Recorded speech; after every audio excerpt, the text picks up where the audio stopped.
siapapun kita, hebat mana pun dia kelihatannya, tidak akan sunyi daripada melakukan dosa. Dosa sentiasa akan menjadi penghalang yang menghubungkan kita dengan Tuhan dan rahmat Allah. Apakah ubat yang boleh memberikan ketenangan dalam hidup, kekuatan dalam hidup? Apakah perkataan dan ungkapan yang membolehkan Allah itu menyayangi kita, memaafkan kesalahan kita, melimpahkan kurnia rezeki kepada kita, mendamaikan kehidupan kita, dan memberikan pemberian-pemberiannya bagi kehidupan dunia? Sesiapa yang membaca Al-Quran dan membaca sunnah Nabi sallallahu alaihi wasallam, ia akan mendapati bahawa rahsia kekuatan hidup itu ialah pada memohon keampunan kepada Allah. Sesiapa yang memohon keampunan kepada Allah dan membanyakkan permohonan keampunan, membanyakkan istighfar, dia akan melihat keajaiban di dalam hidupnya. Dia akan melihat bagaimana Allah mendatangkan pertolongan dalam hidupnya, dalam perkara yang ia sangka dan perkara yang ia tidak sangka. Dia akan melihat bagaimana Allah memudahkan urusan hidupnya, mendatangkan rezeki kepadanya, mendatangkan zuriat keturunan kepadanya, dan memberikan kepadanya pemberian-pemberian yang barangkali tidak digapai dan dicapai oleh pemikirannya.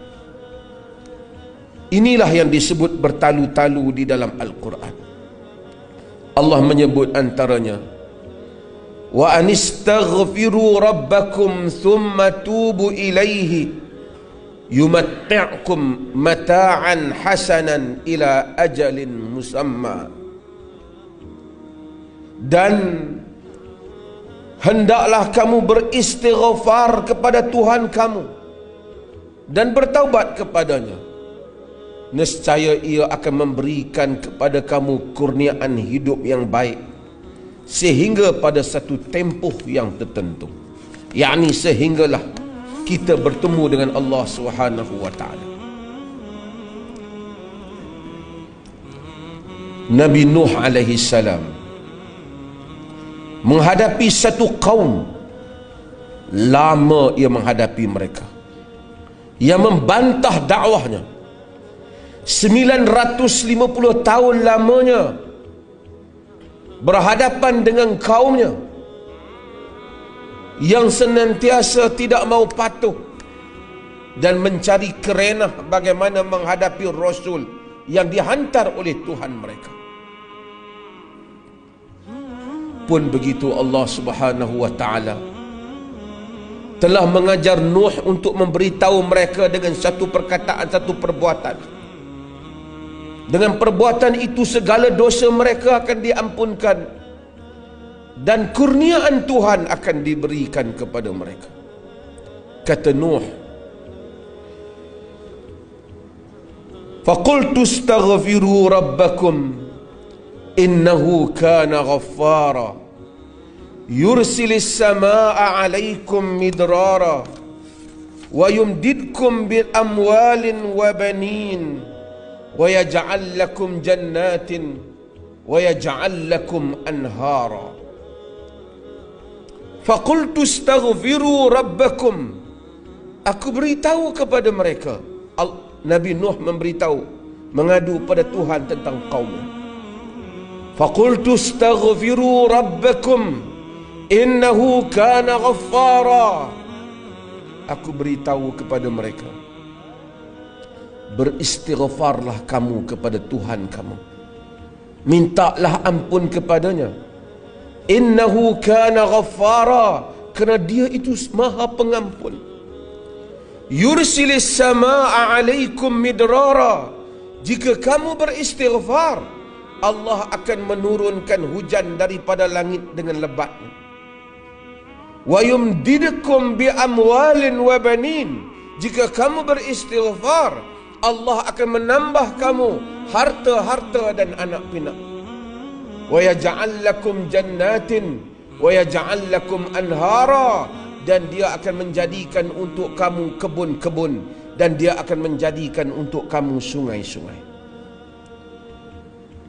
Nabi Nuh alaihi salam menyebut hal ini sehingga dirakam oleh Allah di dalam surah Nuh, yang menunjukkan ini adalah petua kepada banyak masalah manusia. Kata Nabi Nuh, jika kamu istighfar, yakni kamu ikhlas minta ampun kepada Allah, astaghfirullah, astaghfirullah, astaghfirullah, minta ampun kepada Allah. Jika kamu beristighfar, Allah itu pengampun. Dia akan menurunkan hujan dengan lebatnya. Sebab itu salah satu sebab untuk memohon diturunkan hujan ialah dengan beristighfar. Jika penduduk negeri beristighfar, mudah-mudahan hujan diturunkan. Kemudian Nabi Nuh menyatakan Allah Subhanahu wa taala bukan saja menurunkan hujan, membanyakkan harta dan anak pinak, dan menjadikan untuk kamu kebun-kebun dan sungai-sungai.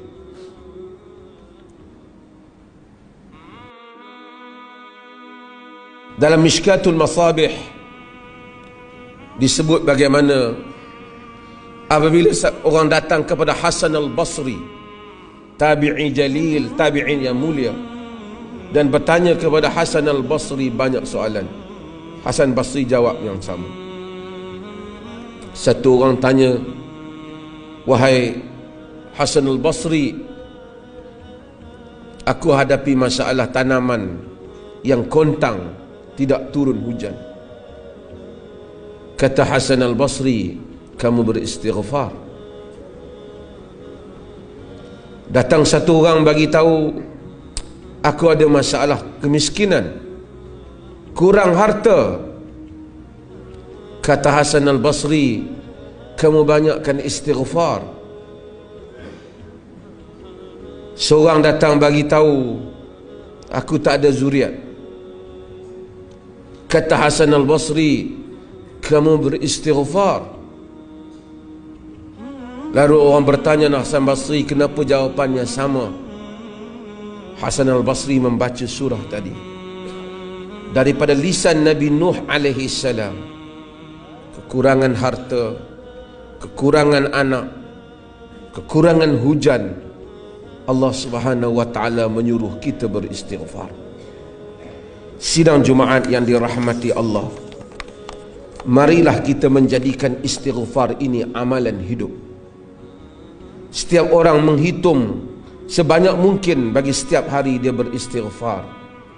Bukan beristighfar hanya di hadapan orang, astaghfirullahalazim, astaghfirullahalazim, tapi ia beristighfar antara dia dengan Tuhannya dengan penuh keinsafan, memohon keampunan daripadanya.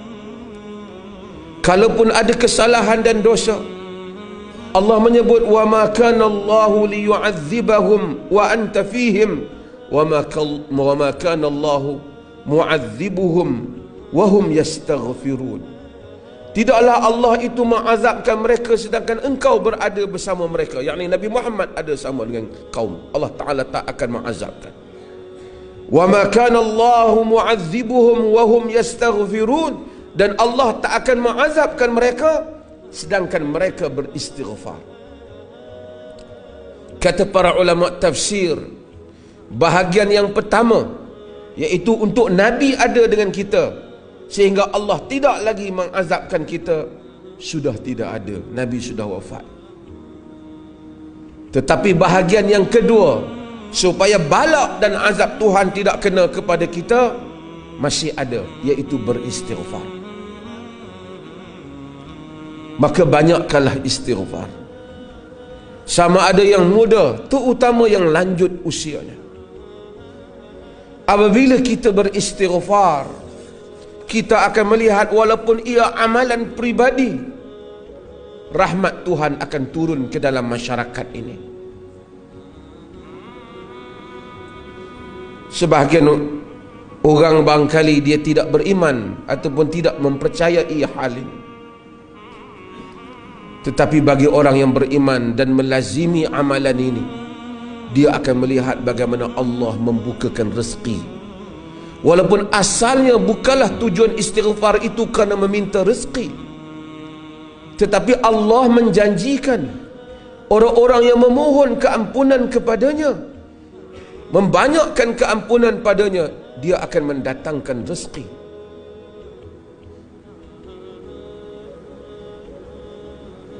Membanyakkan rezeki, mendatangkan anak-anak.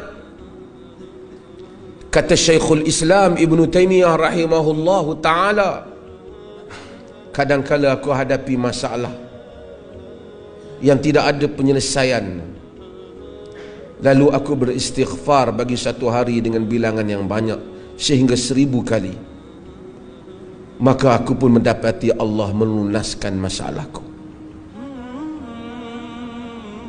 Dengarlah bahawasanya bagi sesiapa yang menghadapi masalah dalam hidupnya, dia mula selesaikanlah masalah itu dengan membanyakkan istighfar kepada Allah.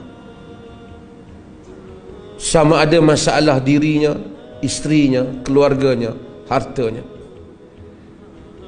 sebutlah banyak-banyak astaghfirullah, astaghfirullah, dengan penuh perasaan mengharapkan Tuhan mengampunnya.